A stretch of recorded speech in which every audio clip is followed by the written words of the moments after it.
Prabowo, Pastor. Memberi kesempatan. Ganjar Pranowo. Sering sidak. Anies Baswedan. Memang sebenarnya Pastor Stephen pilih siapa sih ini? Inisialnya kalau saya pilihnya Pastor Stephen memilih satu untuk dieliminasi. Siapa yang Pastor Stephen akan eliminasi? Pastor Stephen, Indonesia sudah memasuki masa pilpres. Kondisi di negeri ini memanas, Pastor. Ya. 3 calon sudah diajukan. Prabowo, Ganjar, dan Anies. Tapi kan itu belum masuk ke belum proses. Masuk. Iya. Baru wacana-wacana. Ya, tapi sudah mendeklarasikan tiap partai. Udah ada koalisi-koalisi. Walaupun belum resmi banget, Pastor. Tapi kondisinya begini, Pastor. Masing-masing daripada orang yang ingin memilih ini saling menjelekkan. Satu dengan yang lainnya saling menjatuhkan. Jadi tidak sehat begitu, Pastor. Nah, sedangkan kita kan orang percaya juga nggak boleh ikut-ikutan seperti itu kan, Pastor. Saling menjatuhkan, rasanya tidak pantas. Karena semua mereka pasti ada baiknya, Pastor. Filipi 4 ayat 8 berkata, Pastor. Hendaklah kita memikirkan hal-hal yang baik. Hal yang baik. Dalam kebaikan dalam diri orang. Dalam diri orang lain. Betul. Termasuk dalam diri calon Prabowo, Anies, dan juga Ganjar, Pastor. Nah, kalau saya menyebutkan, Pastor, 3 nama mereka. Adakah Pastor Stephen bisa menyebutkan satu kata positif dan sebutkan alasannya, Pastor ya? Baik. Kita coba. Prabowo memberi kesempatan buat orang lain. Beri kesempatan. Satu kalimat, Pastor. Satu kata. Prabowo, Pastor. Memberi kesempatan. Beri kesempatan. Oke lah, dua kata oke. Alasannya apa, Pastor? Saya ingat pada waktu Jokowi waktu yang lalu sebelum menjadi presiden, dia menjadi wali kota di Solo. Dia mendapatkan kesempatan untuk maju menjadi calon gubernur DKI Jakarta, juga melalui rekomendasi dari Prabowo. Ahok juga terpilih atau dipilih menjadi pendamping dari Jokowi juga, kalau saya tidak salah lewat rekomendasi Prabowo juga. Jadi memberikan kesempatan untuk putra-putri terbaik memimpin, maju ke pemerintahan. Asik. Ganjar Pranowo sering sidak dan melakukan penanganan korupsi. Wah, itu lebih dari dua kata. Sering sidak. Sering sidak. Jadi rajin biar mengontrol jalannya pemerintahan daerah, dan kemudian juga policy yang diberikan itu terus dikawal kurang lebihnya. Terakhir nih, Pastor. Ini paling mantap nih, Pastor. Anies Baswedan menata kata. Gagasannya bagus ya, Pastor? Gagasannya bagus. Tentang aplikasinya bagaimana itu kan cerita lain. Tapi memiliki gagasan-gagasan yang memang dibutuhkan untuk membangun satu kota. At least untuk membuat orang jadi merasa terpesona. Sangat oke. Ini jadi sebenarnya tiga-tiganya ini oke ya, Pastor ya? Semua orang pasti ada oke-nya lah. Mau dari pemulung juga ada oke-nya kok. Rajin mengangkat kotoran dan mengumpulkan sampah-sampah untuk kemudian akhirnya bisa dijadikan sebagai sumber daya kehidupan selanjutnya. Nah, sebenarnya kriterianya seperti apa, Pastor? Pemimpin bangsa, presiden pilihan Tuhan, itu kriterianya tuh sebenarnya seperti apa? Sebetulnya pertanyaannya rada keliru sih. Karena Tuhan tidak pilih presiden. Yang memilih presiden itu masyarakat. Iya, betul, Pastor. Betul, setuju saya, Pastor. Tuhan nggak mungkin nyoblos kan, Pastor. Jadi yang milih itu masyarakat. Betul. Jadi dalam hal ini dibutuhkan masyarakat yang punya wawasan ke depan, bahwa apapun yang menjadi keputusan mereka ketika mereka melakukan hak politik mereka, ini akan mempengaruhi masa depan bangsa. Jadi saya menyarankan supaya masyarakatnya yang cerdas dan waras dulu. Karena pasti akan selalu ada oknum-oknum tertentu yang melakukan money politik. Jadi suara rakyat itu dibeli dengan tujuan untuk dia bisa mendapatkan suara sebanyak-banyaknya, dia menang, dia meraih kekuasaan, walaupun setelah itu dia pasti akan berpikir keras bagaimana caranya balik modal sesegera mungkin. Nah, jadi dalam hal ini kita membutuhkan masyarakat yang punya wawasan dan sekaligus punya hati nurani. Masyarakat perlu belajar dari sekian banyak calon yang mencalonkan diri sebagai pemimpin bangsa. Ini track recordnya kita perlu tahu satu persatu. Bagaimana track record si A, track record si B, track record si C. Karena bagaimanapun juga seseorang akan menjalankan fungsi kepemimpinannya itu berdasarkan karakter keberadaan dari orang yang bersangkutan, dan karakter atau keberadaan orang ini akan terpampang jelas lewat track record yang dia tunjukkan selama ini. Jadi nggak mungkin kalau misalkan selama ini track recordnya tukang kibul, tukang kasih janji sorga, janji-janji politiknya luar biasa, tapi tidak pernah bisa digenapi. Lalu khusus untuk pilpres atau untuk pemilu kali ini, dia jadi pribadi yang berbeda. Pasti menggenapi itu bohong lah, nggak mungkin. Perubahan hidup seseorang itu tidak terjadi secara begitu saja. Dan walaupun ya ada banyak pernyataan-pernyataan yang baik, yang sangat bagus yang dikemukakan orang, tapi selama track recordnya selama ini tidak membuktikan apa yang dia ucapkan, artinya semua omongan dan semua tindakan yang dia lakukan menjelang pemilihan presiden atau kepala daerah itu hanya pencitraan. Jadi masyarakat wajib melihat track record, baik track record Ganjar, Prabowo ataupun Anies, semuanya harus dilihat dari track recordnya. Dari antara sekian banyak track record yang dia sudah tunjukkan, mari kita timbang mana yang kira-kira paling banyak bagusnya. Ya walaupun pada kenyataannya sih ya mungkin kita harus berkata bahwa tidak ada gading yang tak retak. Itu harus, itu faktanya itu begitu faktanya, ya. Tidak ada gading yang tak retak. Nggak ada manusia yang sempurna. Tapi terlepas dari keretakan-keretakan yang ada, ya kita carilah yang paling sedikit retaknya. Jangan kita kayak pilih kucing dalam karung, jangan kita dibodohin gara-gara diiming-imingi duit 50.000 atau 100.000 atau berapapun lah. Lalu kemudian kita pilih gading bonyok, gading rusak. Jangan sampai itu yang terjadi. Karena masa depan bangsa ini dipengaruhi oleh hak politik yang kita pakai. Jadi peranan Tuhan sendiri apa, Pastor? Bukankah Tuhan yang mengangkat pemimpin juga? Kalau kita mau berkata bahwa Tuhan yang mengangkat pemimpin, maka suka tidak suka kita harus belajar untuk melihat bahwa pertama-tama Tuhan akan membangun kehidupan orang yang akan dia munculkan. Track recordnya pasti akan dimunculkan yang terbaik. Karena kalau Tuhan ikut bekerja, membentuk, membangun hidup seseorang, dia pasti akan mempersiapkan orang tersebut seperti dia mempersiapkan Daniel, seperti dia mempersiapkan Yusuf, yang betul-betul sudah tidak ada kepentingan pribadi di sana, tidak punya niat untuk memperkaya diri atau supaya jadi terkenal atau yang semacam itu.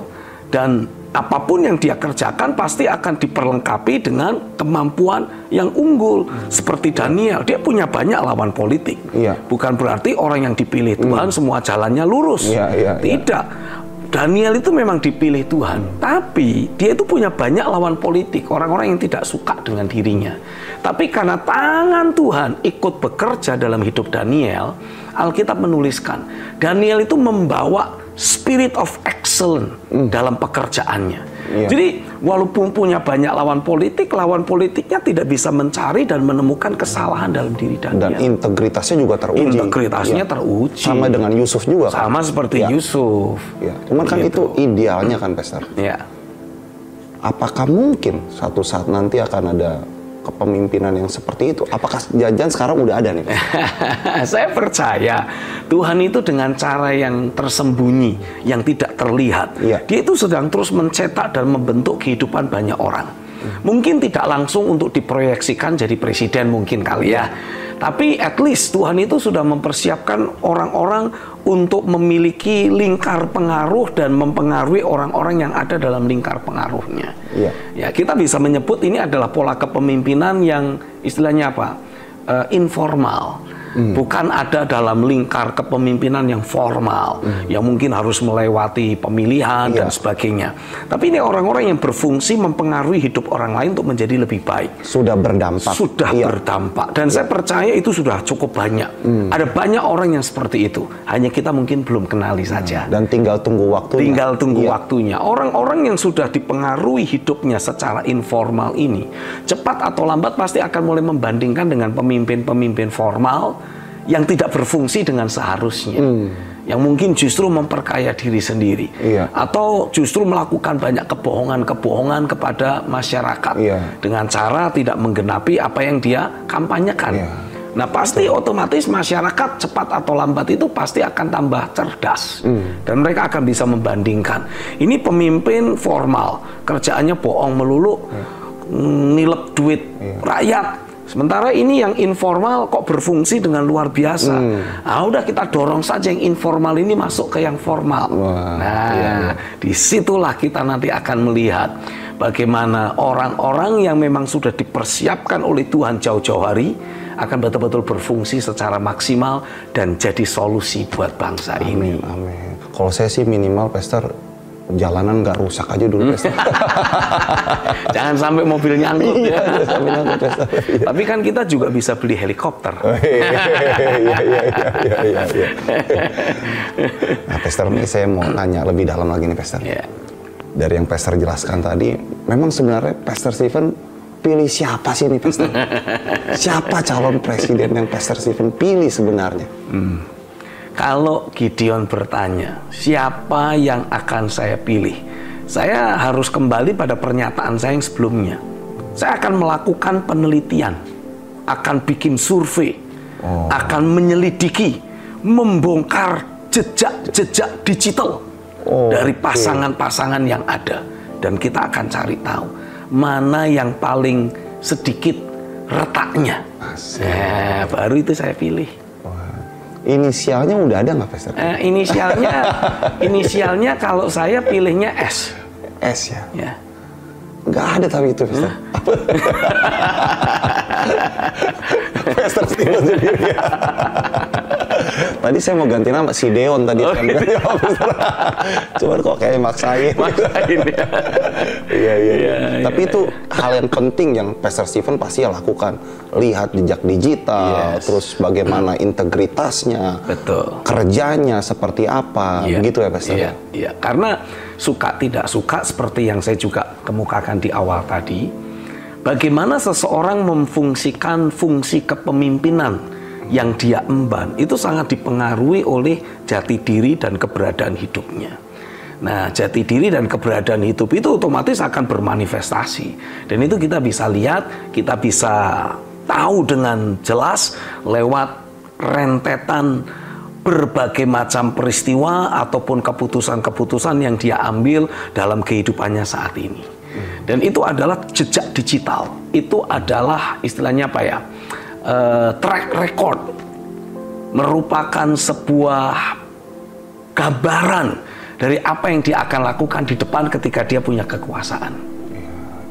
Ini Pastor Stephen kan sebenarnya memang seorang pendeta kan nih, Pastor kan. Tapi juga ngomong politik juga oke juga sebenarnya. Pendeta itu ngomongin politik dosa nggak sih, Pastor, sebenarnya? Atau memang harus juga ngomongin politik? Jadi sebetulnya seperti ini. Kita sebagai seorang hamba Tuhan atau bahkan para pemimpin rohani itu harus ikut mengamati perkembangan yang sedang terjadi di masyarakat sekitar kita. Bukan hanya secara politik, secara ekonomi pun kita harus belajar mengamati. Karena tugas kita adalah menghadirkan perubahan. Ikut terlibat membangun masyarakat ke arah yang lebih baik. Jadi kita harus belajar tahu. Dan sudah sewajarnya kalau kita kemudian mulai apa istilahnya memberikan sebuah arahan, memberikan sebuah pencerahan supaya masyarakat ini mulai tahu apa yang harus dijadikan patokan ketika mereka harus menggunakan hak politik mereka. Karena ada banyak masyarakat yang istilahnya apa ya, minta maaf. Mungkin istilahnya kurang tepat, tapi saya menyebutnya dengan istilah masyarakat yang gampang dibeli. Oke, iya. Jadi istilahnya mereka rela untuk menggadaikan hak politik mereka hanya demi iming-iming sekian ribu rupiah atau sekian juta rupiah bahkan, untuk kemudian dia gadaikan hak politiknya tanpa dia berpikir bahwa apa yang dia lakukan itu mempengaruhi masa depan bangsa ini. Jadi kita menolak keras politik uang nih, Pak. Jelas, itu harus kita tolak keras. Nah terus kalau orangnya tetap menawarkan bagaimana? Ya sudahlah, ambil aja duitnya tapi jangan pilih orangnya. Gitu aja sudah. Sepahit-pahitnya begitulah ya. Sepahit-pahitnya seperti itu. Walaupun kalau menurut saya ya itu apa ya, sebaiknya sih ya nggak usah lah, janganlah. Dengan tegas kita berkata, sorry, suaraku tidak bisa dibeli, suaraku tidak bisa diperjualbelikan. Saya mengambil keputusan berdasar hati nurani dan survei yang saya lakukan sendiri. Itu langsung menggetarkan hati orang yang ingin nyogok rakyat. Iya, kalau perlu kita langsung syuting. Coba ngomong sekali lagi, ngomong sekali lagi. Nah, gitu. Itu pasti akan menggegerkan jagat maya juga. Iya, betul. Nah, Pastor, dari 3 calon nih, Pastor. Dari 3 calon ini, kenapa nggak berpikir akan ada calon yang keempat? Ini udah paling seru ini, Pastor. Udah paling seru ini. Dari partai-partai udah paling seru.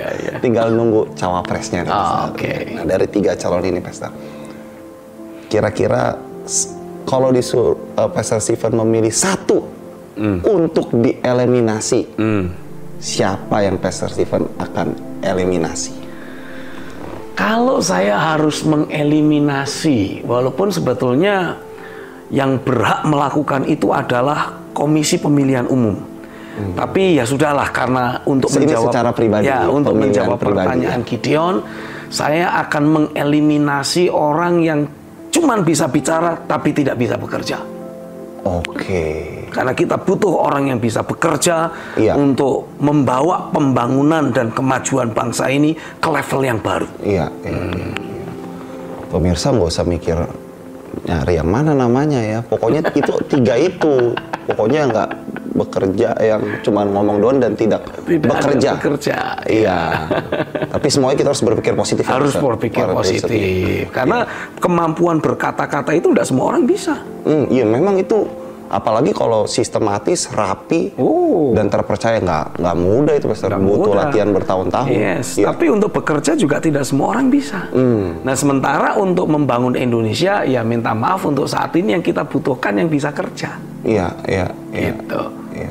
Jadi kalau untuk menjawab pertanyaan Gideon tadi, ya saya akan eliminasi yang tidak bisa bekerja. Siap. Tapi dilihat juga dari semua track recordnya, Pastor. Ini harus dilihat. Pasti. Dan track record itu akan memperlihatkan apa saja yang dia sudah kerjakan selama ini. Gitu. Nah, Pastor, untuk membangun kualitas pemimpin ya, Pastor, seperti Daniel, juga seperti Yusuf, ini apa peranan pendeta sendiri? Saya percaya kita sebagai hamba Tuhan ini kan banyak, pakai tanda kutip, bermain dengan firman, suara Tuhan. Nah, dari pesan Tuhan, dari firman Tuhan yang ada, kita bisa mengekstrak lahirnya nilai-nilai kehidupan yang berbeda. Dan dari pesan firman yang ada, kita juga mengekstrak, kita bisa memunculkan jenis mentalitas orang yang berbeda. Nah, jadi peranan kita sebagai hamba Tuhan adalah memastikan orang-orang yang mau bergerak maju ke dunia politik itu pertama-tama dia harus menjadi pribadi yang sudah selesai dengan dirinya sendiri. Pertama, sudah selesai dengan dirinya sendiri. Tidak ada kepentingan pribadi. Tidak ada kepentingan pribadi. Bahkan dia harus menjadi pribadi yang sudah, pakai tanda kutip itu, tidak doyan duit. Tidak doyan duit. Apalagi duit yang jumlahnya besar. Karena kalau pemilihan kepala daerah dengan pemilihan presiden ini otomatis berbeda. Untuk pemilihan kepala daerah aja duitnya gede itu di situ. Apalagi pemilihan presiden. Itu bukan cuma gede saja, gede. Jadi harus ada orang-orang yang memang kita bangun kehidupannya sudah nggak doyan duit. Sehingga walaupun anggaran APBN atau APBD lah kalau untuk daerah, itu sedemikian besar, tapi kita tidak pernah punya keinginan untuk ngambil sedikit pun juga. Semua yang semi halal, ya, bukan halal, tapi semi halal. Artinya apa? Yaitu semi haram juga. Itu sudah kita potong, kita buang sudah. Jadi kita betul-betul menjalani fungsi dan tugas kita sebagai kepala daerah, sebagai pemimpin nasional untuk betul-betul membangun negeri dan betul-betul untuk mensejahterakan masyarakat luas. Harus sudah selesai dengan dirinya sendiri. Selesai dengan dirinya sendiri, tidak doyan duit. Aduh, yang ini nih, Pastor. Ini nilai-nilai hidup yang harus betul-betul dibangun. Mentalitas hidup yang harus kita tanamkan dalam diri orang-orang yang mau maju ke dunia politik.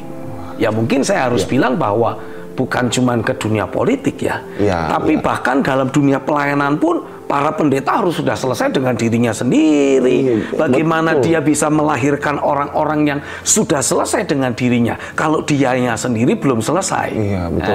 Dan jangan sampai juga masih doyan duit, ntar suaranya bisa dibeli ya, Pastor ya. Dia bisa jual suara, bukan cuma suaranya sendiri. Dia bisa jual suara bersama dengan jemaatnya. Apalagi kalau udah ribuan atau puluhan ribu, lumayan itu, Pastor. Lumayan, satu suara dihargai 10.000 saja kan tinggal dikali itu. Jadi kita harus pastiin para pendeta juga menjadi hamba-hamba Tuhan yang sudah selesai dengan dirinya. Sehingga dia akan melahirkan orang-orang yang juga selesai dengan dirinya sendiri. Pastor, kita mau lanjut lagi tapi waktu nih membatasi kita. Kita lanjut ke episode berikutnya nih, Pastor. Siap. Apakah calon pemimpin presiden ke depan bisakah beragama Kristen? Itu yang mau kita bahas ke depan. Kita ini pasti lebih seru lagi nih, lanjutkan ke pembahasan yang lebih panas sih. Lebih panas lagi. Baik pemirsa, kita jumpa lagi di dalam Ruang Tyrannus, The Room of Revivalists and Reformers.